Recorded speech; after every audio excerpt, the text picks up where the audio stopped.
des cris de joie pour Jésus le Christ, Jésus notre Seigneur. Oh, bien-aimé, nous allons simplement dire Saint-Esprit, je m'attends à toi. Est-ce que tu peux prendre le temps de lui dire simplement d'abord, Saint-Esprit, je m'attends à toi. Je m'attends à toi. C'est toi qui peux faire la différence, Saint-Esprit.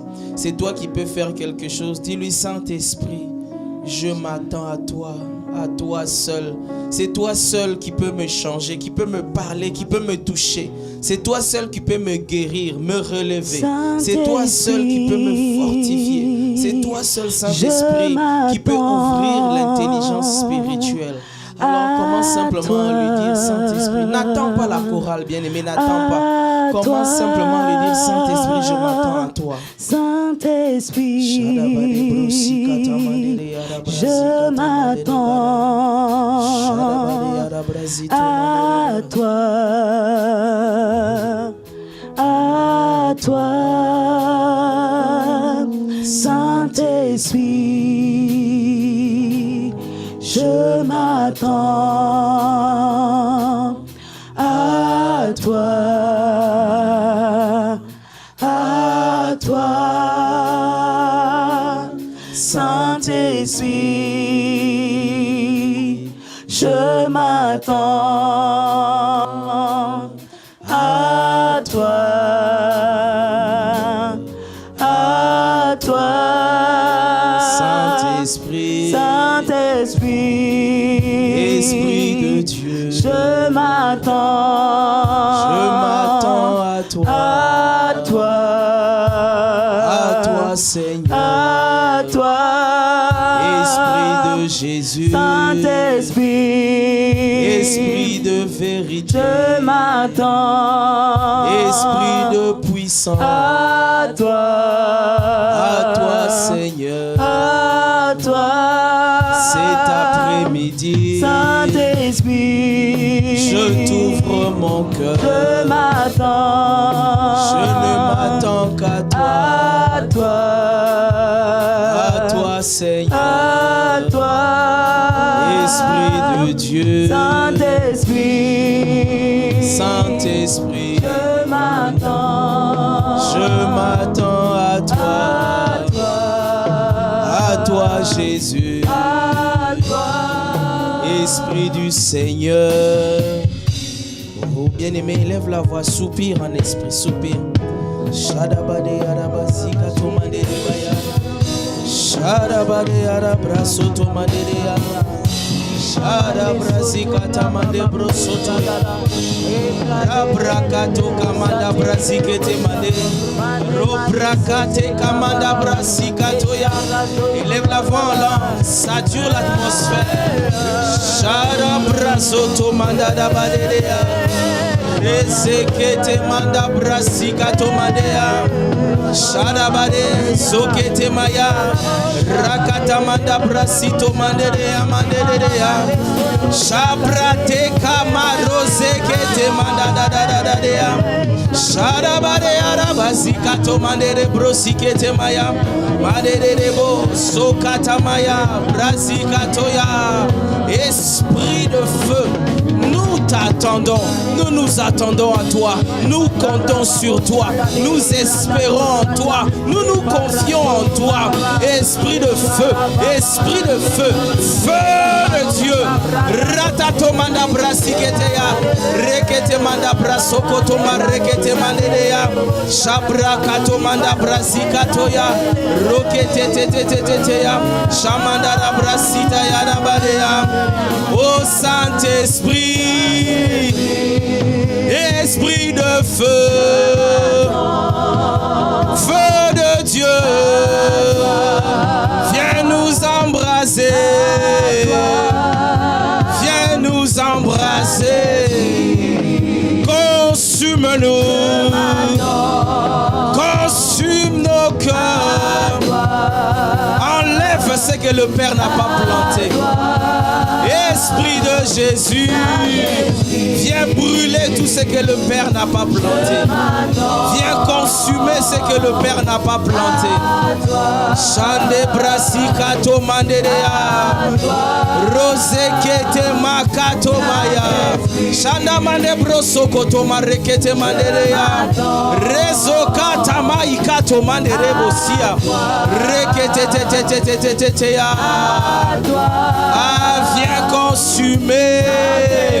Viens consumer toute forme de lourdeur. Viens consumer toute forme de lenteur. Viens consumer toute forme d'assoupissement. Viens consumer toute forme de distraction. Viens consumer tout ce qui nous maintient au sol. Viens consumer tout ce qui nous empêche de voler. Viens consumer tout ce qui nous empêche de monter. Viens consumer tout ce qui nous empêche de décoller. Esprit de Jésus, dans le nom de Jésus, viens comme un feu en ce lieu. Embrase-nous. Descends sur nous comme au jour de la Pentecôte. Viens réveiller tout esprit alourdi. Viens réveiller tout esprit assoupi. Viens affermir. Viens consoler ceux qui sont tristes. Que toute forme de tristesse soit dissipée. Viens nous apporter la joie de Christ. Viens imposer le règne de Dieu. Imprime la paix de Christ dans nos pensées. Esprit de Jésus, nous nous attendons à toi. Esprit de Jésus, nous nous confions en toi. Esprit de Jésus, nous t'appelons. Esprit de Jésus, viens nous soulever. Saint-Esprit, viens nous catapulter dans la présence de Dieu. Et la Bible déclare que dans sa présence, il y a d'abondantes joies. Alors, Esprit de Dieu, descends ce lieu. Rato kamanda brasike temando. Sharabare arabrasika tamandea. Shama mama mama mama mama mama. Ah, élève la voix, appelle l'esprit de feu. Dis-lui, Saint-Esprit, viens m'embraser. Embrase-moi ce matin. Soulève-moi, propulse-moi, catapulte-moi dans la présence de Dieu. Consume-moi, brûle tout ce qui n'est pas de Dieu.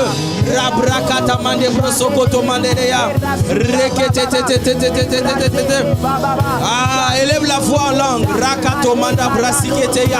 Si tu ne sais pas prier en langue, invoque le Saint-Esprit. Rakatomanda brasikete mandereya. Rosekete kamanda brasikato. Rakato kamande brosokoto maya. Rekezekete ya. Shamande bra. Sikato manda brakazokoto mandeya. Rakato te manda brasikete mandereya. Rosekete kete manda brakasito ya. Shakata kamande brokosokoto mandeya. Rabrakato manda brasikete maya. Shama mama ya. Shada brakata mande brosoto ya. Rataka manda brasikato. Marekete manda brasote ya. Shamanda ya rabai kata mandoro. Rosekete kamanda rabasikato manda. Rakata ta ya. Shama mama ya. Shada brakato kamanda brasekete kamanda brosite ya. Shada de do. Ah, Saint-Esprit, nous avons besoin de toi. Viens nous embrasser. Embrase-nous. Réveille-nous. Fortifie-nous. Vivifie-nous. Prends la place. Impose ton règne. Que tout ce qui n'est pas de Dieu dégage de ce lieu dans le nom de Jésus. Que tout esprit qui ne confesse pas le nom de Jésus soit chassé. Que tout esprit de lourdeur, tout esprit d'assoupissement, tout esprit de mollesse, tout esprit de lenteur, tout esprit de défocalisation, de déconcentration, de divagation, de distraction, nous vous chassons, vous dégagez, vous libérez les corps, vous libérez les âmes, vous libérez ce lieu. Seul le Saint-Esprit prend la place, seul le Saint-Esprit embrase, seul le Saint-Esprit se met en mouvement, seul le Saint-Esprit nous environne, seul le Saint-Esprit nous enveloppe, seul le Saint-Esprit nous remplit. Rabraskato manda brosikata madekete madea. Embrase-nous,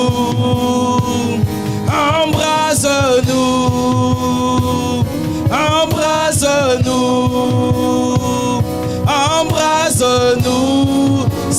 Saint-Esprit, embrase-nous, feu de Dieu, embrase-nous, Esprit de Jésus, embrase-nous, Esprit de la résurrection, embrase-nous, cet après-midi viens ressusciter, ramène à la vie tous ceux qui étaient morts, redonne la vie à tous ceux qui étaient asséchés, redonne la ferveur, redonne le zèle,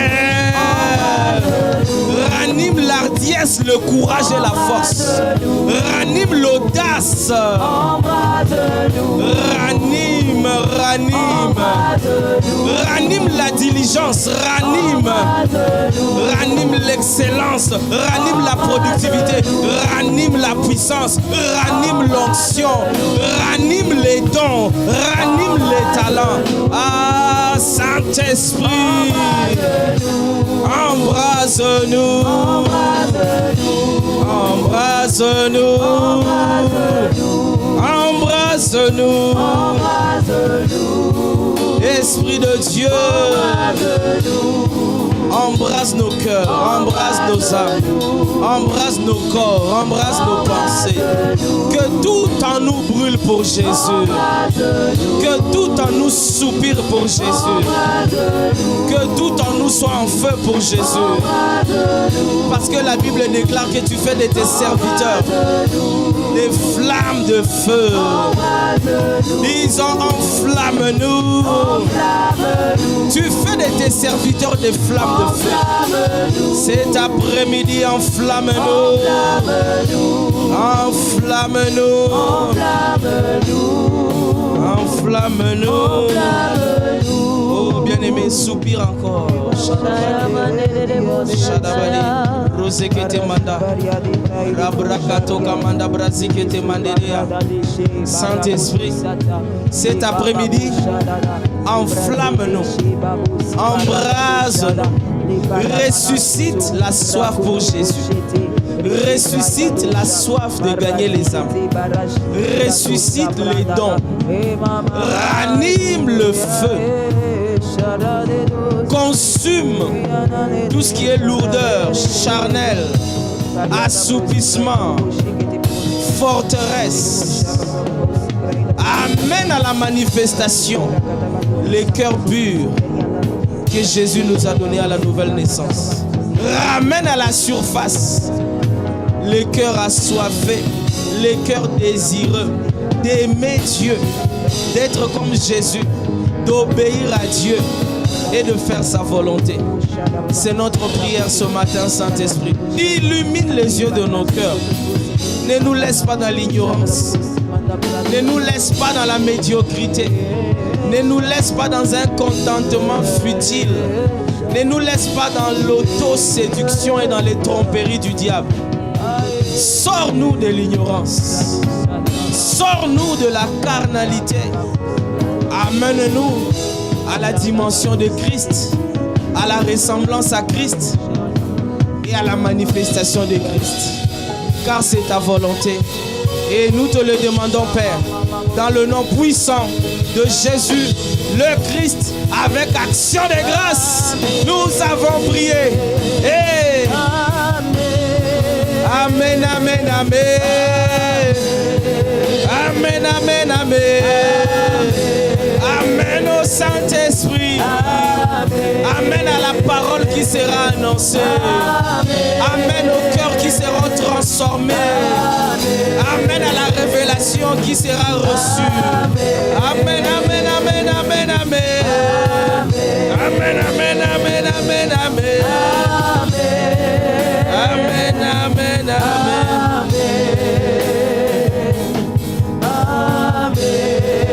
Amen, amen, amen.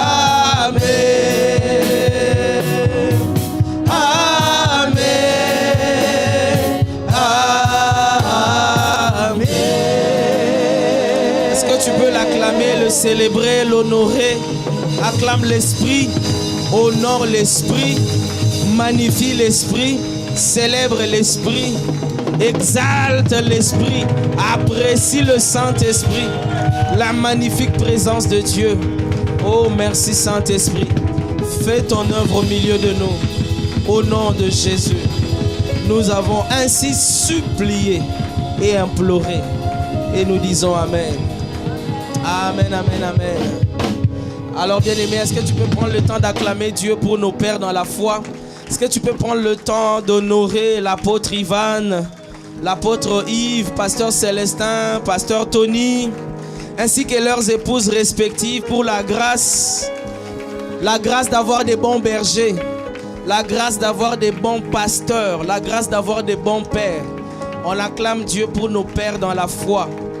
Et on prie que Dieu les garde longtemps, que Dieu les préserve, que Dieu les bénisse, que Dieu pourvoie à leurs besoins, que Dieu continue de faire d'eux des modèles pour leur époque et leur génération. Au nom de Jésus, Amen. Amen, amen. Alors bien aimé, avant de s'asseoir aujourd'hui, est-ce que tu peux prendre le temps? Je sais que pour toi, c'est peut-être une habitude parce que toi, tu es tous les jours ici. Moi, je suis à Toronto, donc quand je viens, je vois beaucoup de nouveaux visages, je vois de nouveaux batteurs, de nouveaux bassistes, je vois de nouveaux pianistes, des visages que je n'ai jamais vus avant. Est-ce qu'on peut acclamer Dieu? On peut acclamer Dieu. Acclame Dieu pour ce qu'il fait ici. Acclame Dieu pour ton voisin. Acclame Dieu pour ton voisin, pour ta voisine. Acclame Dieu pour ce qu'il fait au ministère des jeunes à ICC Gatineau, Ottawa. Amen. Alors maintenant, salue ton voisin. Si tu ne connais pas son prénom, demande-lui quand même son prénom. Donne-lui ton prénom. Dis-lui tu es le bienvenu. Tu es la bienvenue dans la présence de Dieu. Dis-lui tu es béni d'être mon voisin aujourd'hui. Dis-lui c'est une bénédiction pour toi d'être assis à mes côtés. Tu ne sais pas, tu es peut-être assis à côté du futur Premier ministre du Canada. Tu es peut-être assis à côté de la prochaine directrice générale d'une banque. Voilà, dis-lui vraiment, tu es béni de m'avoir à tes côtés. Merci à la chorale. Est-ce qu'on peut acclamer Dieu pour la chorale des jeunes aussi? On peut se rasseoir dans sa présence. Waouh, gloire à Dieu. Non, je vous assure que c'est une bénédiction, c'est une grâce. Et il faut savoir rendre grâce à Dieu, être reconnaissant quand Dieu nous fait grâce. Amen. Alors si vous êtes habitué à voir vos voisins, vos voisines, si même vous êtes habitué à être là à 50, à 100, à 150, à 200, ce n'est pas toujours la même chose partout. Amen.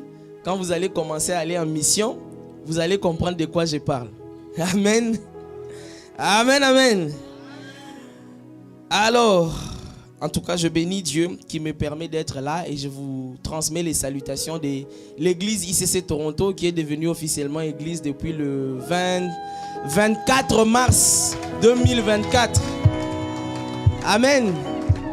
Alors, si ton voisin ne sait pas, dis-lui qu'il a aussi des frères et sœurs à Toronto. Bientôt, il y aura une église à Hamilton, il y aura une église à Kitchener. Il y aura une église à Winnipeg, une église à Saskatoon. Donc dis-lui, on ne s'arrête pas qu'ici. Dis-lui, on ne s'arrête pas qu'ici. Dis-lui, on ne s'arrête pas qu'ici. On ne s'arrête pas qu'ici. On est nombreux, il y a beaucoup de territoires à prendre. Amen. Amen. Alors ce matin, nous sommes dans... D'abord, nous avons eu les 3 jours de notre séminaire. Qui a suivi ou assisté à au moins un jour? Est-ce qu'on peut acclamer Dieu pour le bishop Terful? Le bishop Terful, vraiment, c'est une bénédiction, c'est vraiment un don de Dieu. Amen. On a passé depuis vendredi, nous sommes dans un séminaire sur la croissance de l'église. Je sais que toi tu sais, mais ton voisin ne sait pas. Dis à ton voisin, il y avait un séminaire. Donne-lui quelques infos. Il n'était pas là vendredi et samedi, donc toi sois le relais. Nous sommes en train de parler de la croissance de l'église. Amen. L'église doit croître, l'église doit grandir. On n'a pas été créé pour rester à 50 ou à 100. Amen. Et ça c'est important, je pense que tout le monde le sache et ça fait partie du message aujourd'hui. Vous savez, je raconte toujours cette histoire où un jour, comme l'église de Gatineau, je ne sais pas moi, avait atteint 400 ou 500 personnes, on pensait qu'on était nombreux, alors qu'on n'est pas nombreux. Un jour, on a posé la question, la ville de Gatineau a combien de personnes? Et on a appris ce jour-là que la ville de Gatineau avait 300 000 habitants. Je ne compte pas Ottawa qui a 1 million. Amen. Gatineau a 300 000 habitants. 500 représente combien de pourcents sur 300 000? Vous qui avez fait les maths, c'est combien? 500 représente combien de pourcents de 300 000? Je pense qu'on avait trouvé 0, combien? En tout cas, on n'est même pas 1%. Donc dis à ton voisin, on doit grandir. Oh, dis-lui bien, qui t'intimide, dis-lui on doit grandir. Il n'y a pas que toi, dis-lui il y a aussi ta famille, tes frères et sœurs. On doit devenir nombreux. On doit devenir nombreux. Quand le peuple est nombreux, c'est la gloire du roi. On va voir ça aujourd'hui. Amen. Et rappelez-vous quelque chose qui m'a marqué. Vous vous rappelez le bishop Terfoul, il a dit hier, il a dit que au Ghana, d'où il vient, quand il y a élection, ça se joue sur 20 000 voix. Amen. C'est-à-dire souvent les élections sont tellement serrées que celui qui gagne a souvent plus ou moins 20 000 voix de plus que l'autre. Or l'église de Bishop Dag au Ghana a combien de membres plus ou moins? Plus ou moins.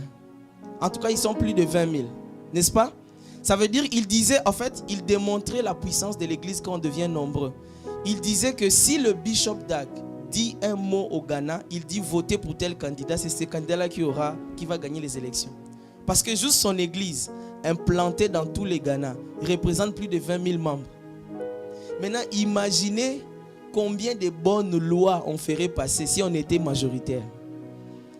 Imaginez combien de bonnes politiques on ferait passer. On n'allait pas être des victimes. Voilà pourquoi il faut grandir, il faut qu'on grandisse. Dis à quelqu'un la croissance, la croissance. Dis à quelqu'un l'église doit croître. L'église doit croître, amen. Et ce matin, ma petite exhortation, quand je suis à Gatineau, l'heure court toujours. Ma petite exhortation ce matin s'intitule « Comment faire la joie du Père ». Est-ce que tu peux dire à ton voisin « Comment faire la joie du Père ». Donc comme c'est un culte des jeunes, je crois que je dois beaucoup bouger. Parce que les jeunes aiment bouger, amen. Je ne vais pas rester tout le temps sur la chair, sinon ça fait trop formel. Comment faire la joie du Père? Alors, qui parmi nous ici veut faire la joie du Père? Quand je dis le Père, ça dit c'est Dieu notre Père. Qui comme moi veut faire la joie du Père? Voilà, si ton voisin ne lève pas la main, il est suspect. Donc vérifie, est-ce que ton voisin aussi a levé la main? Comment faire la joie du Père? Nous sommes nés de nouveau, nous sommes en Christ. Entre guillemets, nous connaissons Dieu. Et nous aimons que Dieu fasse des choses pour nous. Amen. Nous aimons que Dieu nous bénisse. Nous aimons que Dieu nous accorde des A+. Nous aimons que Dieu nous donne une voiture à l'avance. Nous aimons que Dieu nous permette d'avoir un emploi juste après l'université. Amen. Nous aimons que Dieu nous donne des bons mariages. Nous aimons que Dieu nous donne des bons amis. Nous aimons que Dieu nous donne des facilités, des capacités, des bénédictions, des dons, des talents. Mais très rarement, on s'arrête pour dire qu'est-ce que moi je vais faire pour Dieu. Est-ce qu'il y a quelqu'un qui s'est déjà posé cette question? Je pense qu'on n'est pas nombreux, ou il n'y en a pas beaucoup qui s'arrêtent pour dire qu'est-ce que moi je vais faire pour faire plaisir à Dieu. Même si quelque part c'est notre souhait, amen, c'est le souhait de tout le monde, faire plaisir à Dieu. Mais souvent on s'arrête sur comment lui il va nous faire plaisir. Comment lui il va nous rendre joyeux, comment lui il va nous faire du bien. On oublie que Dieu a aussi des choses qu'il aime, des choses qui lui font plaisir. Et parmi les choses qui font plaisir à Dieu, parmi les choses qui font la joie de Dieu, il y a une chose particulièrement, moi je pense que c'est la chose qui lui donne plus de joie. Parce que c'est la seule chose pour laquelle il y a fête dans les ciels. Il n'y a qu'un seul événement sur terre qui provoque une fête dans le ciel. La plupart des événements que nous vivons ici, même si Dieu est content, il n'y a pas de fête. Il n'y a pas de fête. Le seul événement qui fait qu'il y a une fête dans le ciel, c'est lorsqu'un pécheur se répand ou se convertit. Donc, je suis peut-être désolé de te dire que le fait que tu as mis les mèches ou les plantes là, il n'y a pas eu fête au ciel. Dis à ta voisine, il n'y a pas eu fête au ciel. Le fait que tu as eu iPhone 15 Plus là, il n'y a eu rien au ciel. Dis-lui ça, tu vois, tu as iPhone 15 Plus. Tu en as peut-être 2 comme moi. Il n'y a eu rien au ciel. Ça n'a rien fait au ciel. Le fait que tu as eu la nouvelle voiture là, je bénis Dieu parce qu'à Gatineau, il y a une onction de nouvelles voitures. Mais je suis désolé de vous dire qu'il n'y a pas eu de fête au ciel. Il n'y a pas eu de fête au ciel. J'ai envie de demander à quelqu'un, c'est quoi la bonne nouvelle? Quelle est la bonne chose qui t'est arrivée récemment? Demande un peu à ton voisin. Qu'est-ce qui t'est arrivé de bon, de bien, de grand, de grandiose? Si vous voulez même de grandiloquent. Qu'est-ce qui t'est arrivé de magnifique ces derniers temps? Tu as trouvé un fiancé? Tu t'es marié, nouveau job, ou bien tu as eu un deuxième boulot, un nouveau contrat, une promotion. Je ne sais pas ce que ton voisin va dire. Mais en tout cas, s'il ne parle pas des conversions d'une âme, dis-lui, il n'y a pas eu fête au ciel. Quel que soit ce qu'il a dit, il n'y a pas eu fête au ciel. Il y a eu peut-être fête chez toi à la maison, mais il n'y a pas eu de fête au ciel. La seule chose qui provoque une fête, une joie dans les ciels, au niveau même des dieux et des anges, c'est la conversion d'un pécheur. Amen. Alors on va lire quelques textes. Aujourd'hui c'est vraiment presque une exhortation. Donc je ne vais pas donner beaucoup trop de textes, mais on va lire d'abord quelques textes, juste pour nous mettre en contexte. Alors Luc chapitre 15, le verset 7. Regardez ce que la Bible dit dans Luc 15, 7. Jésus dit, de même je vous le dis, il y aura plus de joie dans les ciels pour un seul pécheur qui se répand que pour 99 justes qui n'ont pas besoin de repentance. C'est la parabole de la brebis perdue. Aujourd'hui, j'ai découvert que Luc 15 parle beaucoup de la joie de Dieu. Et la joie de Dieu, Dieu en parle dans 3 circonstances. C'est la brebis perdue, c'est le drachme perdu, mais aussi c'est le fils prodigue. La parabole du fils prodigue a beaucoup de secrets pour la conversion des âmes et la joie du Père. Amen. 1 Timothée 2, 3 à 4. 1 Timothée 2, 3 à 4. Cela est bon et agréable à Dieu, notre Sauveur, qui veut que tous les hommes soient sauvés et parviennent à la connaissance de la vérité. Cela est bon et agréable à Dieu, qui veut, c'est ça sa volonté. La volonté de Dieu, c'est que tous les hommes soient sauvés. Mais malheureusement, ce n'est pas tous les hommes qui sont sauvés. Mais c'est ça la volonté de Dieu. Amen. 3e texte, Matthieu 28, 19, 20. La grande commission. La grande commission. Si on peut commencer par le verset 18. Si j'ai le temps aujourd'hui, je vais vous faire remarquer quelque chose. Je n'avais jamais fait le lien avant. Regardez le verset 18. Voilà. C'est dans ce contexte ici que Jésus donne la grande commission. Jésus commence par dire, Jésus s'étant approché leur parlant ainsi, tout pouvoir m'a été donné dans le ciel et sur la. En fait, il y a un lien entre le pouvoir et gagner les âmes. Il y a d'autres versions qui disent, toute autorité m'a été donnée. Toute autorité m'a été donnée dans le ciel et sur la terre. Et ensuite, il leur dit maintenant, allez. Verset 19. Verset 19. Allez, faites de toutes les nations des disciples, les baptisant au nom du Père, du Fils et du Saint-Esprit. Verset 20, très important. Et enseignez-leur à observer tout ce que je vous ai prescrit. Et voici, je suis... Oh, il a enlevé trop tôt. Et voici, je suis avec vous tous les jours jusqu'à la fin du monde. Amen. Je vous donne encore un dernier texte. C'est celui du fils prodigue quand il revient à la maison.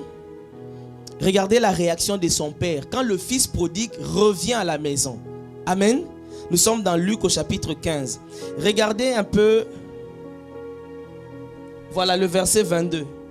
Mais le père dit à ses serviteurs. En ce moment ici, le fils, il veut dire au père, j'ai péché contre le ciel et contre toi. Je ne suis plus digne d'être appelé ton fils. Prends-moi même comme un serviteur. Amen. Mais regardez la réaction du père. Mais le père dit à ses serviteurs, apportez vite la plus belle robe et l'en revêtez. Mettez-lui un anneau au doigt et des souliers aux pieds. Verset 23. Amenez le veau gras et tuez-le. Mangeons et réjouissons-nous. En d'autres termes, faisons la fête. Faisons la fête. Car mon fils que voici était mort, il est revenu à la vie. Il était perdu, il est retrouvé. Et la Bible dit, et ils commencèrent à se réjouir. Cette parabole nous donne une image de ce qui se passe dans le ciel. Chaque fois qu'un pécheur revient, c'est ça qui se passe au ciel. Dieu dit, réjouissons-nous. Et il commence à se réjouir. La même chose revient dans Luc 10. On n'a pas le temps de le lire forcément parce que le temps court. Lorsque Jésus envoie les disciples 2 à 2. Vous vous rappelez? Les disciples vont prêcher la bonne nouvelle. Ils vont chasser les démons. Quand les disciples vont revenir,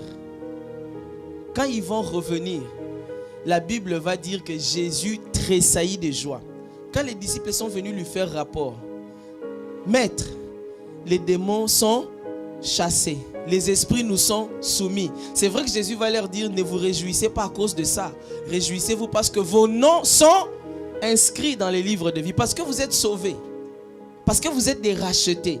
C'est ça, ce qui doit faire votre joie. Mais en réalité, les disciples étaient aussi partis pour sauver, n'est-ce pas? Ils étaient partis pour annoncer la bonne nouvelle. Et juste après, la Bible dit, en ce moment, Jésus tressaillit de joie par le Saint-Esprit. Donc, on ne va pas faire toute la Bible, mais à travers ces textes, vous pouvez déjà vous rendre compte que s'il y a quelque chose qui provoque, qui crée, qui initie la joie de Dieu, la réjouissance au ciel, c'est la conversion des âmes. C'est la conversion des âmes, bien-aimés. Lorsqu'une âme est gagnée à Christ, ou du moins lorsqu'une âme est affermie en Christ, Dieu est joyeux. Et c'est la chose ou c'est l'événement qui rend Dieu le plus joyeux que possible. Mais il se pose un problème. C'est qu'en réalité, tu conviendras avec moi que toi et moi, on ne fait pas beaucoup d'évangélisation. Je ne vais pas te demander de demander à ton voisin combien d'âmes il a gagné depuis, pas depuis le début de l'année, mettons même depuis 2-3 ans. Il ne faut pas embarrasser ton voisin, ne lui demande pas. Ne lui demande pas combien d'âmes il a gagné pour Jésus depuis 2 ou 3 ans. Tu peux quand même lui demander, tu es en Christ depuis combien d'années? Ça au moins. Tu es en Christ depuis combien? 1950? 1932? À ICCC qui sont nés de nouveau depuis longtemps, on les appelle Kokoba. Donc si tu es né de nouveau vers les années 1972, tu es Kokoba. C'est-à-dire que tu as plus de 30 ans en Christ. Mais est-ce que tu as rendu le Père joyeux même une fois? Parce que c'est de ça qu'il s'agit, bien-aimés. Nous sommes jeunes, oui. On doit même jouir de notre jeunesse en Christ, oui. On doit jouir des bénédictions que Dieu nous donne, oui. Mais est-ce que nous rendons le Père joyeux? Est-ce que la joie du Père nous préoccupe? Est-ce que la joie de Dieu fait partie de tes sujets de préoccupation, de tes centres d'intérêt? Ou bien c'est seulement ta joie à toi, tes téléphones à toi, ton travail à toi, ton fiancé à toi, ton deuxième job à toi. Ça c'est pour que toi tu sois content. C'est pour que toi tu sois joyeux, n'est-ce pas? Mais est-ce que toi tu penses à la joie de Dieu? C'est ça la question principale que le Seigneur te pose cet après-midi. Parce que en réalité, ta véritable joie dépend de la joie de Dieu. Est-ce que tu le sais? Ta véritable joie dépend de la joie de Dieu. Parce que ta joie à toi, entre guillemets, la joie terrestre, la joie du monde, la joie charnelle, c'est celle qui dépend des événements qui t'arrivent. Amen. C'est celle qui dépend de, est-ce que ton compte est au-dessus ou en bas de moins, de zéro? Est-ce que ton compte est en découvert ou en excédent, comme disent les banquiers? Il y a des gens, ils sont très contents chaque mercredi, 2 semaines après, ou le jour de la paye. Dis à ton voisin, j'espère que ce n'est pas toi. Il y a des gens qui ne sont contents que ces jours-là. Les autres jours du mois, ils sont tristes. Le jour de la paye, il est surexcité. Il sourit à tout le monde. Mais quand ce n'est pas le jour de la paye, ça c'est une joie qui dépend de ton compte en banque. Et ta joie ne doit pas dépendre de ce qu'il y a dans ton compte en banque. Mais il y a une autre joie. Une joie qui dépasse l'état de ton compte en banque. C'est ce qu'on appelle la joie de Dieu. Et la joie de Dieu, lorsqu'elle t'envahit, tu deviens content sans expliquer exactement pourquoi. Et bizarrement, c'est l'une des choses qui arrive quand on fait l'évangélisation. Ceux qui ont déjà fait l'évangélisation peuvent vous dire plus. En tout cas, moi qui fais la mission, je peux vous dire qu'il y a une joie que je ressens. Quand je fais Toronto, Ottawa, 4h30 aller, 4h30 retour. Je suis fatigué, exténué. J'ai fait des entretiens. J'ai prié pour les gens. J'ai prêché dimanche. Et j'ai fait beaucoup d'autres suivis parce que c'est une église qui se forme. C'est une église en formation. Mais quand je rentre dimanche la nuit, parfois à minuit, 1h du matin, parfois sous une neige, sous une tempête de neige, bizarrement, je suis content. J'ai une joie que je ne peux m'expliquer moi-même. Amen. Qui a envie que cette joie-là soit son partage? Qui a envie d'expérimenter la même joie? Alors commence simplement à gagner les âmes. Commence à penser, entre guillemets, aux autres. Ceux qui ne sont pas en Christ. Commence à penser à affermir les autres. Commence à penser à ce que les autres soient aussi sauvés comme toi tu es sauvé. Plus tu le fais, plus la joie de Dieu augmente en toi. C'est comme ça que ça se passe.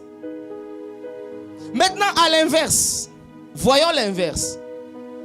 Si dans l'église, si dans nos vies, en tant qu'enfants de Dieu, on ne pense pas à gagner les âmes, on ne pense pas à affermir les âmes, on ne pense pas à ramener les âmes à Christ, si ça ne nous intéresse pas, si ça ne nous préoccupe pas, si ça ne fait pas partie de nos centres d'intérêt, vous savez à qui nous ressemblons?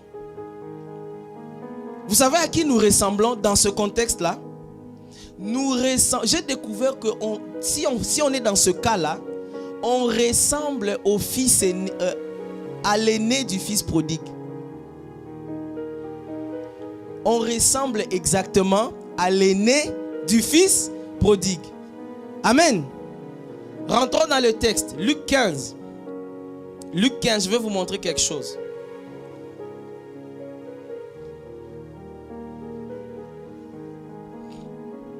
Voilà, nous sommes au verset 25. Qu'est-ce qui se passe là? C'est que le petit frère, c'est vrai, il a péché.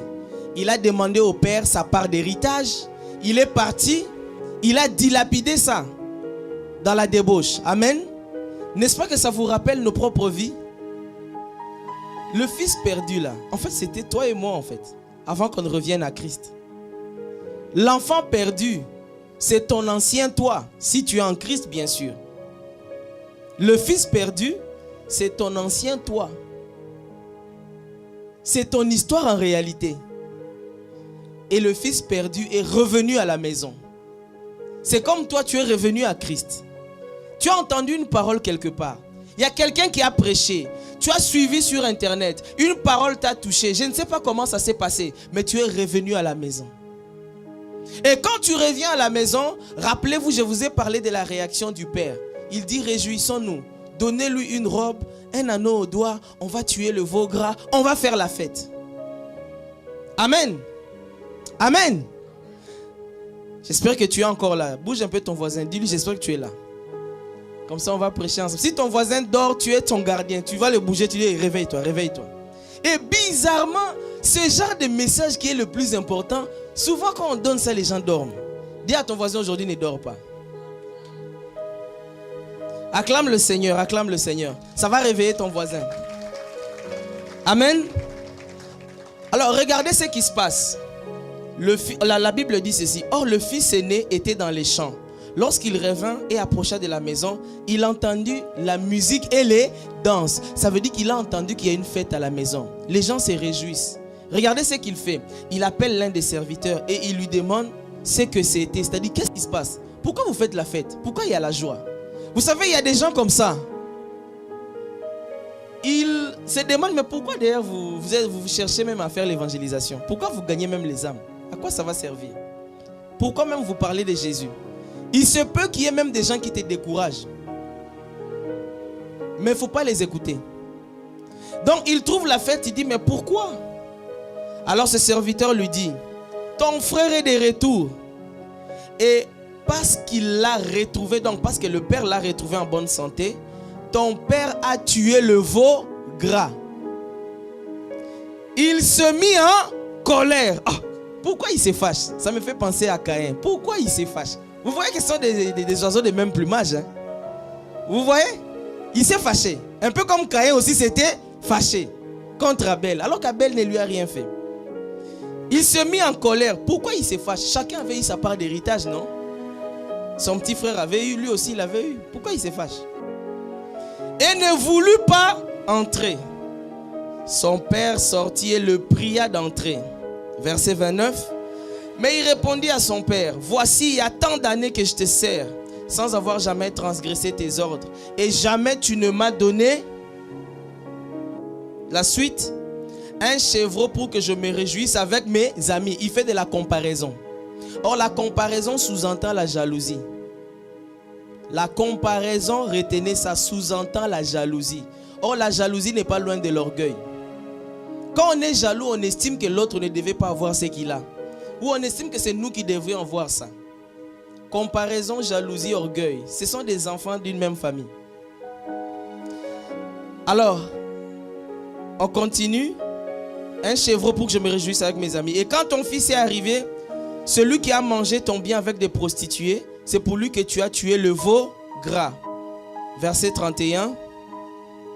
C'est sûrement la réponse du père. Mon enfant, lui dit le père, tu es toujours avec moi et tout ce que j'ai est à toi. On ne va pas forcément lire jusqu'à la fin. Mais quel est mon point ici? C'est que lorsque vous regardez l'attitude de ce fils aîné, lorsque vous analysez ses paroles, vous vous rendez compte que ce gars s'en foutait que son petit frère était parti. Au fait, ça ne lui disait rien. Son petit frère pouvait même être mort, ça ne lui disait rien du tout. Son petit frère pouvait être malade dans un pays étranger, ça ne lui disait rien du tout. Son petit frère pouvait tomber entre les mains des brigands ou des bandits, ça ne lui disait rien du tout. C'est un peu comme je m'en décalcule, il a pris son argent, qu'il meurt, que ça lui a... C'est pas mon problème. Et bizarrement, c'est l'attitude que nous avons, la majorité d'entre nous. Parce que c'est qui le petit frère? C'est simplement tout celui qui n'a pas encore connu Jésus. C'est simplement tout celui qui n'est pas encore rentré dans la maison du Père.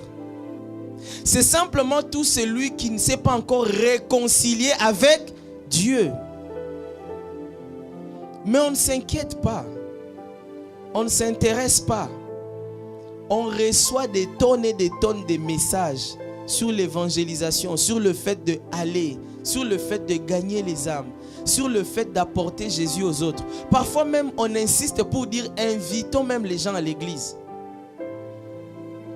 Mais on ne le fait pas pour plusieurs prétextes, plusieurs faux raisonnements. Parfois même pour certains, c'est simplement la peur. Mais il y a un gros piège derrière, bien-aimé. Chaque fois que, comme je le disais tantôt, on ne s'intéresse pas aux âmes perdues, on ne s'intéresse pas à la croissance de l'église, on ne s'intéresse pas à l'implantation des églises, on ne s'intéresse pas à affermir les frères et les sœurs en Christ, on tombe dans l'attitude du grand frère, de ce fils aîné. Comme je vous l'ai dit tantôt, son attitude dénote de la comparaison, de la jalousie et de l'orgueil. Et vous allez vous rendre compte que dans l'église, dans nos familles, lorsque le salut des âmes n'est pas notre première préoccupation, on devient très préoccupé par des choses internes. On devient... Parce que quand on se préoccupe pour le salut des âmes, on a les regards tournés vers l'extérieur. Amen. On a les regards tournés, c'est-à-dire vers les perdus pour les ramener dans la bergerie. Maintenant, quand on ne le fait pas, on a les regards tournés à l'intérieur. Et quand on a les regards tournés à l'intérieur, qu'est-ce qui se passe? Les comparaisons commencent. Pourquoi est-ce que c'est toujours lui qui prêche? Pourquoi est-ce que c'est toujours lui qui modère? Pourquoi est-ce que c'est toujours elle qui chante? Pourquoi est-ce que c'est toujours elle qui lead? Pourquoi c'est toujours lui qui joue au piano? Peut-être que le pianiste n'était rien fait. Pourquoi c'est toujours lui qui joue au piano? Pourquoi c'est toujours lui qui filme? On devient préoccupé par des futilités. En réalité, l'ennemi nous aveugle. Et c'est là que les querelles commencent. Les cliques commencent. Les groupes commencent. Ah non, eux là-bas, ce sont les enfants chéris d'eux. Ah, eux là-bas, il y a du favoritisme. Ah, pourquoi telle chose on a donné à tel, pas à tel autre? Ça, ce sont les symptômes d'un regard tourné sur soi. D'un regard tourné sur entre nous. Je peux vous assurer, pour avoir fait la mission à Toronto depuis maintenant 4 ans, qu'il y a vraiment beaucoup de choses qui me préoccupent en termes de, je dirais en termes de plaintes, en termes de critiques, de murmures. Mais en fait, d'abord, c'est difficile pour moi de me plaindre parce que je suis tout le temps en route. Je suis tout le temps en route. Donc, je n'ai pas le temps. Je suis très préoccupé vendredi à passer un peu de temps avec ma fille parce que je sais que je dois partir 48 heures et je ne reviendrai que dimanche soir quand elle dort. Est-ce que j'ai le temps de vérifier la chaussure que la sœur avait portée à l'église? Est-ce que j'ai le temps de vérifier si le frère là il s'est bien coiffé ou pas? Vous voyez que même certains commérages sont les résultats du fait que vous n'êtes pas tourné vers l'essentiel. Vous n'êtes pas tourné vers le plus important. Vous n'êtes pas tourné vers le plus urgent. La priorité de Dieu n'est pas votre priorité. Quand vous tombez dans ces cas-là, vous commencez à voir toutes les personnes qui ont des lunettes à l'église. Ah, je connais, lui là, il a des lunettes vert fumé. Lui, c'est clair. Comment tu as le temps de vérifier tout ça? Tu n'es pas tourné vers l'essentiel, vers la priorité. Or, la priorité pour Dieu, c'est de gagner les âmes. La priorité pour Dieu, c'est que la famille des enfants de Dieu grandisse. La priorité pour Dieu, c'est que les âmes soient sauvées. Et la priorité pour Dieu, c'est aussi que celui qui vient à l'église faible devienne fort. Celui qui vient à l'église pauvre devienne riche. Celui qui vient à l'église chancelant, titubant, devienne affermi. Celui qui vient à l'église avec un complexe puisse augmenter son estime et sa confiance en se basant sur Christ. Donc non seulement que le travail de ramener les âmes à l'église, on ne le fait pas, mais même affermir les bien-aimés, on ne le fait pas non plus. Donc, si nous tombons dans ces cas-là, nous sommes en train de faillir doublement à la mission que Jésus nous a donnée. Parce que c'est ça la mission. Donc, même si tu n'as pas encore ramené des âmes à Christ dans l'église, on peut quand même te demander combien de personnes as-tu affermi en Christ? Est-ce qu'il y a un frère ou une soeur qui ne savait pas prier, mais à ton contact, le frère ou la soeur a appris à prier? À ton contact, le frère ou la soeur a appris à se consacrer, a appris à servir. À ton contact, le frère ou la soeur, il a augmenté quand même sa connaissance de Dieu. Bien-aimé, c'est ça le plus important. C'est ça le plus important. Dis un peu à ton voisin, c'est ça le plus important. Je sais que toi tu me suis, mais vérifie encore ton voisin, check un peu. Dis-lui, tu as entendu le plus important?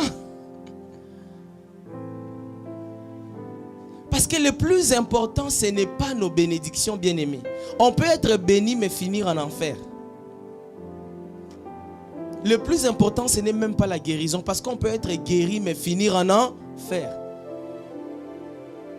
Le plus important, ce n'est pas la promotion. Tu peux devenir directeur général de la banque, mais finir en enfer. Et d'ailleurs, plus tu deviens directeur général, plus tu as des gros combats. Demande aux banquiers, ils vont te dire. Est-ce que tu fais le plus important? C'est ça la deuxième question. Est-ce que tu fais le travail le plus important? Parce que ce travail-là, ça va t'empêcher d'être critiqueur. Vous voyez pourquoi j'ai insisté pour qu'on rende grâce à Dieu pour la croissance de la jeunesse? C'est parce que lorsque tu es chargé d'une mission d'implanter une église, tu commences à bien peser le poids d'une âme, la valeur d'une âme. Tu commences à comprendre qu'une âme vaut tout pour Dieu en réalité. Parce qu'une âme n'a pas de prix. L'âme de quelqu'un n'a pas de prix. Quand quand tu commences à être tourné vers cette priorité, il y a beaucoup de discussions que tu fais, tu vas laisser tomber. Beaucoup de débats que tu fais, tu vas laisser tomber. Comme je disais, les débats sur les chaussures des gens dans l'église, tu vas laisser tomber ça. Les débats sur les plantes, je sais pas moi, les cheveux des sœurs, tu vas laisser tomber. Les débats sur les pantalons des frères, le frère là, son pantalon était comme ça, tu vas laisser tomber ça. Parce que tu seras tourné vers l'essentiel. Lorsque tu es tourné vers l'essentiel, tes préoccupations changent. Tes intérêts changent. Ta gestion du temps change. Parce que tu n'as pas le temps à perdre. Tu comprends l'urgence du salut. Lorsque tu es tourné vers l'essentiel, bien-aimé, il y a beaucoup de choses qui t'arrivent, tu le prends avec humilité. Ça veut dire quoi? Dieu te donne une maison, tu ne trouves pas ça comme quelque chose de grave parce que tu sais que le plus important, c'est la personne qui habite la maison et non la maison. Dieu te donne un poste, en fait, tu ne t'éclates pas jusqu'à, je ne sais pas moi, à faire des bêtises parce que tu sais que l'argent n'est utile que lorsqu'il sert aux intérêts de Dieu. Dieu te donne un mariage. Ton mariage n'est même pas la raison pour laquelle tu vas fuir l'église. Parce que tu sais que ce mariage-là, ça n'a de sens que si ça sert aux intérêts de Dieu. Si le mariage te fait fuir l'église, le mariage t'amène à arrêter de servir, alors c'est le pire des mariages. Dis à ton voisin, c'est le pire des mariages. Dis-lui, ne fais pas cette erreur-là. Dis-lui, ne te marie surtout pas à quelqu'un qui va faire que tu vas arrêter de servir Dieu. Ne te marie surtout pas à quelqu'un à cause de qui tu vas fuir l'église. Le mariage doit faire qu'après le mariage, tu commences à servir encore plus. Ah, tu peux acclamer Dieu. Normalement, le mariage doit faire que, après le mariage, on te donne la ville de Winnipeg. On dit, bon, on t'envoie avec ta femme là-bas. Ça, c'est le bon mariage. C'est le mariage qu'on cherche dans l'église. Un frère et soeur, ils se marient comme ça. Et puis avec le pasteur, on dit, ah, ce couple-là, on les envoie à Saskatoon. Et puis ils disent, oui Seigneur, prêt à te servir. Ah, quel est le mariage qu'on cherche? Pas ton mariage là, tu te maries et puis pendant 3 mois, on ne te va pas dans l'église. Si on te cherche aux lune de miel 3 mois. Ah. Frère, pendant ce temps-là, il y a des âmes qui meurent, qui ne connaissent pas Christ. C'est quoi le plus important? Alors, avant de finir, revenons à Matthieu 28. J'aimerais insister sur quelque chose et puis je vais conclure. Lorsque vous lisez Matthieu 28, 19 et 20, j'aimerais que vous puissiez distinguer deux aspects de la grande commission, 2 aspects de la mission. Je l'ai déjà dit, mais j'insiste. D'un côté, Jésus dit, allez, faites de toutes les nations des disciples, les baptisant au nom du Père et du Fils. Ici, vous les avez gagnés. Amen. Vous les avez ramenés à Christ. Vous les avez ramenés à la maison. En d'autres termes, c'est comme si vous avez évangélisé. Vous avez gagné une âme à Christ. Et le verset 20 dit, enseignez-leur à observer tout ce que j'ai prescrit. Ici, vous avez affermi. Donc, il y a gagné les âmes et puis il y a affermir les âmes. Tout ça, ça entre dans la grande commission. Et je ne veux pas que vous soyez limités. Obéir à la grande commission, c'est vrai que c'est évangéliser, mais c'est aussi affermir les âmes. C'est aussi créer des conditions pour que d'autres personnes écoutent la parole de Dieu. C'est aussi contribuer, j'allais dire, à l'expansion de la parole de Dieu par différents moyens. Tout ça, c'est dans la grande commission. Parce que il y a peut-être certains endroits où tu ne pourras pas forcément aller frapper à la porte de quelqu'un. Quoique je ne peux pas penser que c'est possible parce que jusqu'aujourd'hui, on a encore des témoins de Jéhovah qui font du porte-à-porte. Et puis les agents, même ceux qui font la pelouse ou qui viennent arranger les driveways, là, ils viennent toquer à la porte, n'est-ce pas? Et ils laissent parfois des papiers. Ça veut dire que c'est toujours possible. Amen. Alors pourquoi toi et moi on ne peut pas faire ça? Il y a plusieurs moyens pour contribuer à l'expansion de l'évangile. Ton statut WhatsApp, qu'est-ce que tu mets? Ton statut WhatsApp, tu mets quoi? Tu mets seulement les débats là entre les musiciens. Si ton voisin sourit, donc il sait de quoi je parle. Ton statut WhatsApp là, tu mets quoi? Est-ce que ça t'arrive, quand tu scrolles sur les réseaux sociaux, d'aimer ne fût-ce que quelque chose de biblique? Ou tu es en mode espion?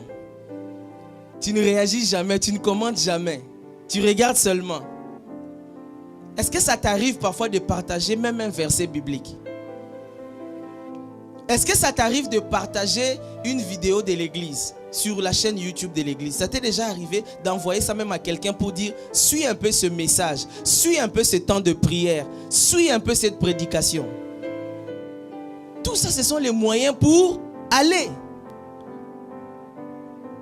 pour apporter la bonne nouvelle, pour gagner des âmes. Est-ce que tu le fais? Si tu ne le fais pas, ok. Est-ce que tu te décides à partir d'aujourd'hui de le faire? Parce qu'avec Dieu, on a toujours une seconde chance. On peut toujours se rattraper. En fait, il n'est jamais trop tard avec Dieu. Si tu ne gagnais pas les âmes hier, à partir d'aujourd'hui, tu peux devenir gagneur d'âmes. Je répète, parce que ton voisin n'a pas compris. Si tu ne gagnais pas des âmes hier, à partir d'aujourd'hui, tu deviens gagneur d'âmes. Si tu ne sauvais pas des hommes hier, à partir d'aujourd'hui, tu deviens sauveur d'hommes. Si tu n'étais pas un instrument pour la propagation de l'évangile hier, à partir d'aujourd'hui, tu deviens un instrument pour la propagation de l'évangile. Parce que c'est le travail le plus important. C'est le travail le plus important, bien-aimé. Et d'ailleurs, si tu commences à sauver à gagner les âmes en étant jeune, ça veut dire que toi, tu as beaucoup plus de temps pour gagner plus. Amen. Chers jeunes, je vous dis la vérité. Lorsqu'on reçoit Jésus à 35 ans, à 40 ans, à 45 ans, on comprend les bénéfices et on commence à servir Dieu. C'est vrai qu'en Christ, il n'y a pas de retard. Mais on se dit, mais Seigneur, si je t'avais connu à 15 ans, n'est-ce pas que j'aurais eu plus de temps pour faire plus? Même si ce n'est pas le fait que tu as plus de temps que tu vas faire plus. Mais c'est lui qui sert pendant 40 ans peut avoir plus de temps pour aller prêcher partout. Et puis, il ne faut pas qu'on se leurre. Il y a des réalités, bien-aimées. Il y a des destinées qui sont difficiles à réaliser lorsque la saison est passée. Est-ce que quelqu'un me suit? N'est-ce pas? Bien-aimé, si Dieu t'a appelé à être footballeur et que tu découvres ça à 60 ans, on fait comment? Imagine ça. Dieu t'a appelé à être footballeur ou basketteur. Mais tu découvres ça à 65 ans. On fait comment? Vous voyez qu'il y a quand même des choses, on peut être en retard. Hein? N'est-ce pas? Voilà pourquoi la Bible dit: rachetez le temps. Car les jours sont mauvais. Rachète le temps maintenant. Maintenant que tu es jeune, c'est le meilleur moment pour servir. C'est le meilleur moment pour gagner les âmes. C'est le meilleur moment pour chercher à faire plaisir à Dieu. C'est le meilleur moment pour chercher à faire la joie de Dieu. Sans oublier qu'on est jeune jusqu'à 77 ans. Donc si ton voisin a plus de 50 ans, qu'il ne pense pas qu'il est exclu. Amen. Donc je reviens à ce que je disais. C'est que c'est important de le faire maintenant. Maintenant, pour conclure, j'aimerais quand même vous donner 2 ou 3 bénéfices. Parce que c'est quoi mon objectif aujourd'hui? C'est juste de te pousser à te lever pour gagner les âmes. C'est juste de te motiver, de te donner le goût de t'engager dans la mission, l'implantation des églises. C'est pourquoi j'ai demandé, est-ce que ton voisin sait qu'il y a ICC Toronto? Est-ce que ton voisin sait que le 25 avril, on va ouvrir à Milton? Est-ce que ton voisin sait qu'on va ouvrir au Oshawa? Est-ce que ton voisin sait qu'il y a une mission à Kingston? Est-ce que ton voisin sait qu'il y a aussi ICC à Timmins? Est-ce que ton voisin sait qu'il y a ICC à Vancouver? Bien-aimé, il y a plusieurs avantages à être un gagneur d'âme. Il y a plusieurs avantages à faire la mission. Il y a plusieurs avantages à aller, à répondre à l'appel du aller. Amen. Alors je vais donner 2 ou 3 exemples, on va conclure avec ça. Premier exemple, ça c'est quand même rare dans la Bible, mais je ne sais pas s'il y a d'autres, oui. À part là où Jésus a dit à la femme pécheresse qui avait répandu le parfum et puis qui avait essuyé ses pieds, je pense que c'est à cet endroit-là que Jésus dit à celui qui a beaucoup aimé, on va aussi beaucoup pardonner. Amen. Mais l'évangélisation, gagner une âme, c'est le deuxième endroit où la Bible dit que c'est lui qui va ramener une personne qui s'était égarée. Il va couvrir une multitude de péchés. On est dans Jacques. Jacques 5, 20. Regardez ce passage. Qu'il sache que c'est lui qui ramènera un pécheur de la voie où il s'était égaré, sauvera une âme de la mort et couvrira une multitude de péchés. C'est vrai qu'il y a un débat. Non, là on parle des péchés par omission, involontaire, etc., etc. Moi je ne vais pas entrer dans des débats théologiques. Mais tout ce que moi je lis, c'est que quelqu'un qui a simplement ramené à Christ une âme perdue, Dieu, c'est comme si Dieu ferme les yeux sur une multitude de ses péchés. N'est-ce pas que ça vaut la peine? Parce que entre nous soit dit, qui ici n'a aucun péché? Nous sommes en Christ, n'est-ce pas? Chaque jour, nous nous efforçons par la grâce de Dieu de vivre dans la sainteté, dans la consécration, dans la pureté. Mais on est toujours humain. Ce qui fait que malgré que nous sommes en Christ, il nous arrive de tomber. Il nous arrive de faire des erreurs. Mais la Bible dit que celui qui ramène une âme à Christ couvre une multitude de péchés. Quel avantage! Juste parce que tu as ramené une âme à Christ. Dis avec moi, ça vaut la peine. Dis avec moi, ça vaut la peine. Dis à ton voisin, ça vaut la peine. Parce que ton voisin ne veut pas dire. Dis-lui, ça vaut la peine de gagner les âmes pour Christ. Amen. Deuxième avantage, parce qu'on doit conclure. La joie dont je vous parlais. Une joie débordante. Je vous ai donné mon témoignage. Tu rentres des missions, tu es joyeux. Alors que tu es fatigué, tu as des courbatures, tu as mal à la tête, tu es stressé. Parce que quand tu pars en mission, les gens ne font que te poser des problèmes. On estime que toi, tu es monsieur solution. Dis à ton voisin, ton tour va venir. Ce n'est pas pour te faire peur. Tu auras les solutions. Mais mentalement, tu seras quand même fatigué. L'accueil vient te poser ses problèmes. La com vient te poser ses problèmes. La chorale, n'en parlons pas. L'intercession. Tout le monde estime que le pasteur a la solution à tout. Alors que c'est Dieu qui a la solution. Mais malgré ces sollicitations, ces demandes, malgré ça, malgré la fatigue, tu te réveilles lundi, tu es joyeux. Et tu vas travailler comme si de rien n'était. Cette joie-là, c'est Dieu qui la donne. Et Dieu la donne à ceux qui acceptent de partir. Ceux qui acceptent d'aller. C'est pour ça que lorsque vous lisez Luc 10, 17, lorsque les disciples sont revenus, Jésus les a envoyés. Et Jésus les a envoyés 2 à 2. Ils sont allés prêcher la bonne nouvelle. Et quand ils sont revenus, la Bible dit, les 70 revinrent avec joie. Première des choses, ils sont joyeux. Ils sont joyeux. Donc s'il y a quelqu'un ici, je vais te donner un médicament. Si tu es souvent triste et que tu n'as pas la joie, commence à gagner les âmes. Oh, tu n'as pas dit amen? Commence à gagner les âmes. Tu verras que quand tu es sorti, tu as gagné une âme. Quand tu reviens, tu es joyeux. Dis à ton voisin, voici les médicaments que tu cherchais depuis toujours. Arrête les antidépresseurs, arrête les... Dis-lui, voilà le Dieu te donne. Tu gagnes une âme, Dieu est joyeux et la joie de Dieu te remplit. Dernier avantage et on va prier, la chorale peut avancer. Dernier avantage. Je vous ai donné tantôt l'exemple de l'église de Bishop Dag. Amen. Une église dans un pays, l'église a plus de 20 000 membres. L'église a 25 000 membres. L'église a 30 000 membres. Et à l'issue de l'élection, on se rend compte que les candidats se battent pour 20 000 voix. C'est 20 000 voix qui va les départager. Ça veut dire que si le Bishop Dag se tient debout, et puis il dit à tous les membres de son église, votez Monsieur Y. C'est Monsieur Y qui devient président de la République. Est-ce que vous pouvez imaginer le poids d'une telle église dans un pays? Aujourd'hui, il y a des statistiques qui ont circulé là, qui faisaient fondre les cœurs, qui disaient qu'au Québec, c'est au moins 98% de la population qui ne croit, qui n'est pas chrétien, qui n'est pas chrétien. Maintenant, moi, je vous dis, faisons l'inverse. Imaginez qu'au Québec, 98% de la population étaient des chrétiens nés de nouveau et affermis. Imaginez ça un peu pendant 30 secondes.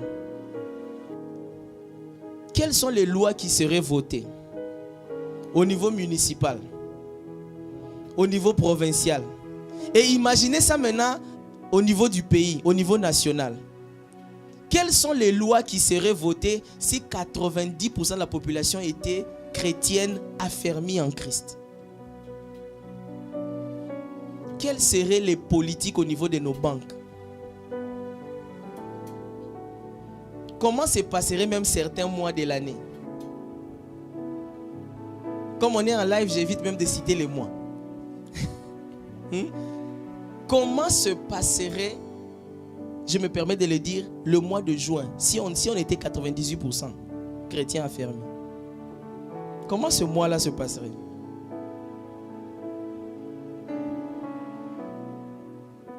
Est-ce que vous pouvez imaginer l'influence de Dieu, l'influence du royaume de Dieu, l'influence de l'Église dans le pays? C'est pourquoi la Bible dit dans Proverbe 14, 28, quand le peuple est nombreux, c'est la gloire d'un roi. Quand le peuple manque, c'est la ruine du prince. Dieu est un roi.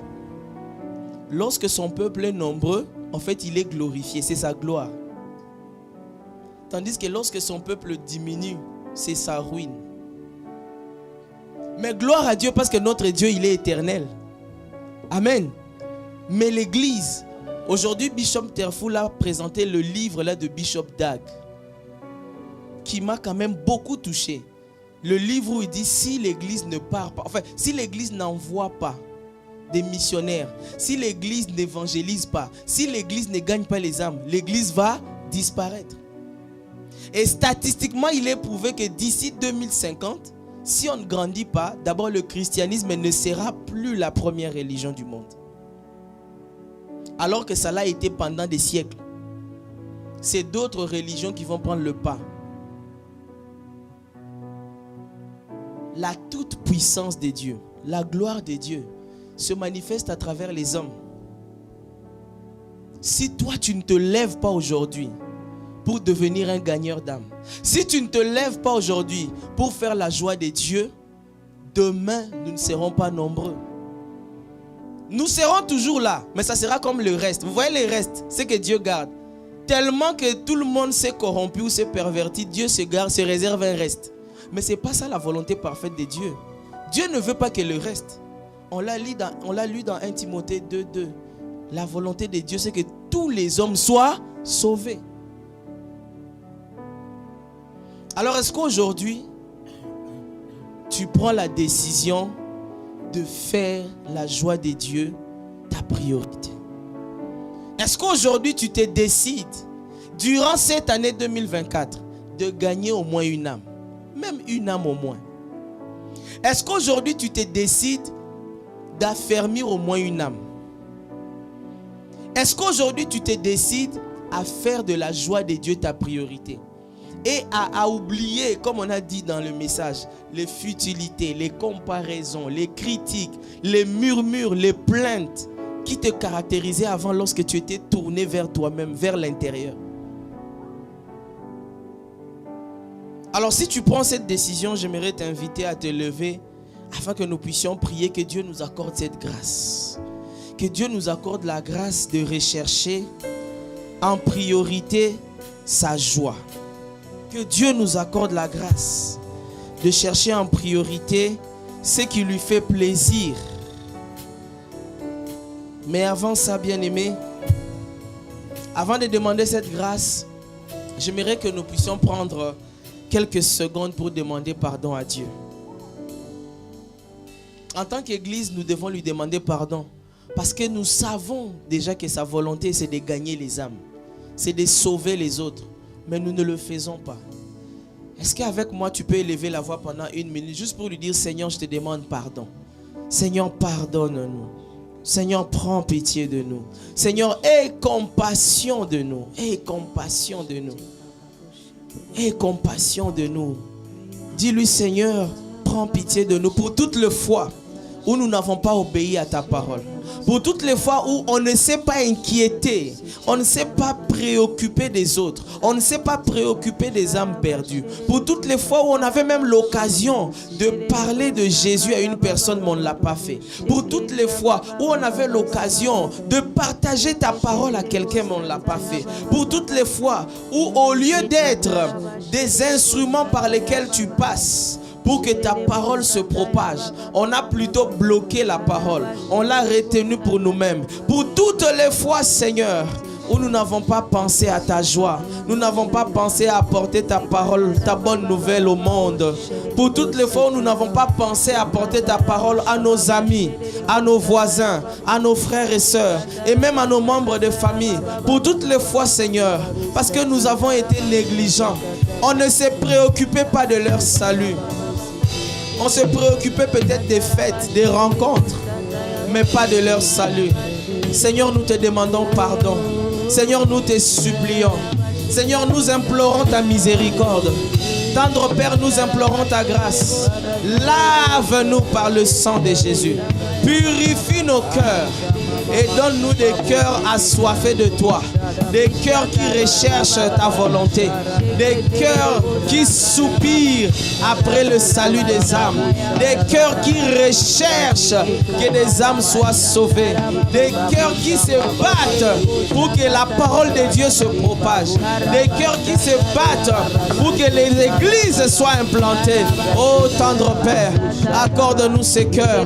Oh bien-aimé, élève la voix, commence à demander ce cœur. Un cœur assoiffé, un cœur embrasé, un cœur préoccupé par le salut des âmes, un cœur préoccupé par l'implantation de nouvelles églises, un cœur préoccupé par la croissance, l'accroissement des enfants de Dieu, du royaume de Dieu, de la famille de Dieu. Ah bien-aimé, élève la voix et demande ce cœur. Shamande brosika tamareke temande debaya. Rabrazo koto manda brasika tamandeya.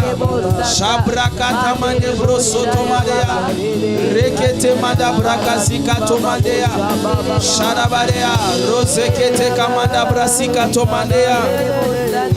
Shamanda brasoko tomanda rabarea. Shadabare brosoto manda rabarea. Saint-Esprit, Saint-Esprit, je m'attends à toi, Seigneur, à toi, Saint-Esprit. Fais de moi un gagneur d'âme. Fais de moi un sauveur d'hommes. Imprime à moi la pensée de Christ. Donne-moi la soif, le désir, la ferveur de ramener les autres à Christ. Ranime à moi le zèle pour les âmes perdues. Ranime à moi le zèle pour les âmes qui ne connaissent pas Christ. À toi, Seigneur. Oh, bien-aimé. Alors que nous avons les yeux fermés, la tête baissée, j'aimerais lancer cet appel ici en présentiel ou en connecté.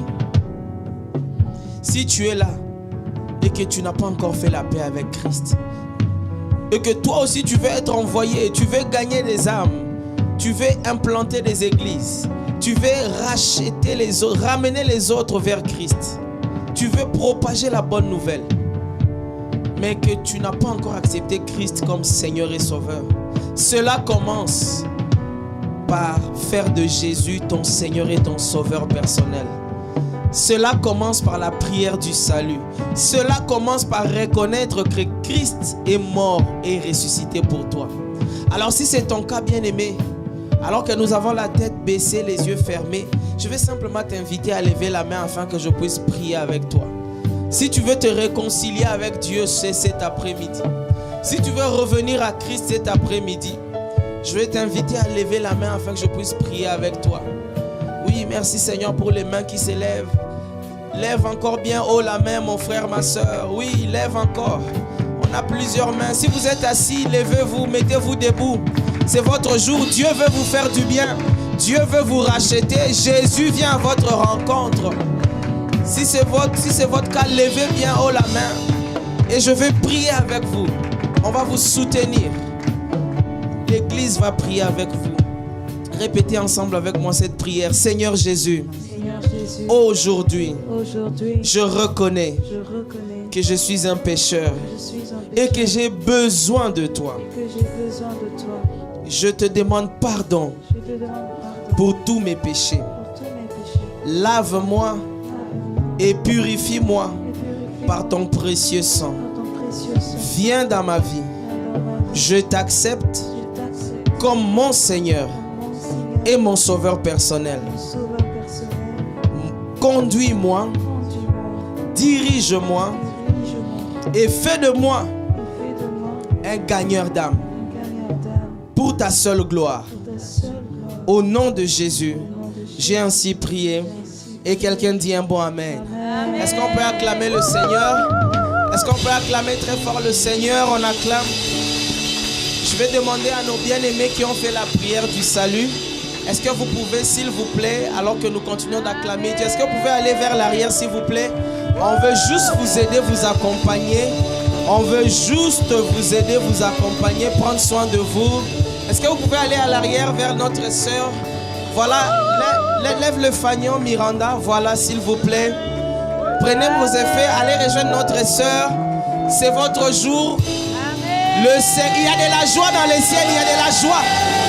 Est-ce que quelqu'un peut acclamer Dieu parce qu'il y a de la joie? Oui, bien-aimés, allez-y à l'arrière, vous qui avez fait la prière du salut. Il y a de la joie dans les ciels, il y a de la joie dans les ciels. Il y a de la joie. Acclame Dieu. Il y en a encore qui hésitent. J'ai vu 5 mains. Il y a de la joie dans le ciel. Il y a de la joie dans le ciel. Amen, amen, amen.